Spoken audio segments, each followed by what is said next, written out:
পুরসভায় ঢুকতে বাধা খোদ চেয়ারম্যানকে। পুরভবনের মূল ফটক আটকে বিক্ষোভ তৃণমূল কর্মী সমর্থকদের। উত্তেজনা রানীগঞ্জ পুরসভায়। বৃহস্পতিবার সকাল 11টা নাগাদ পুরভবনে আসেন সিপিএম পরিচালিত রানীগঞ্জ পুরসভার চেয়ারম্যান অনুপ মিত্র।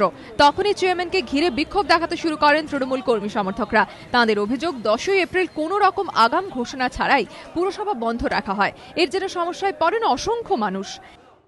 নেগোসিয়েশন যা হবে লিখিত হবে, যদি আমাদের দাবি উনি মেনে নেন তাহলে তারপরের দিন থেকে কাজে যাবে, আর যদি না মিটে তাহলে আমাদের অবরোধ চলতে থাকবে।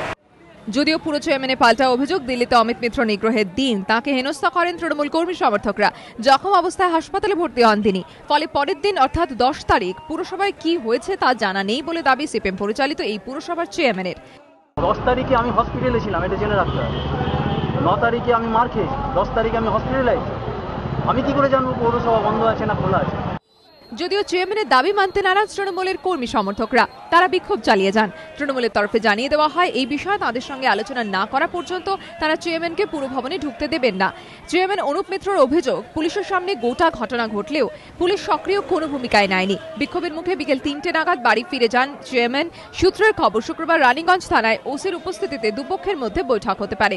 কৌশিক গাঁতাইতের রিপোর্ট, এবিপি আনন্দ, আসানসোল।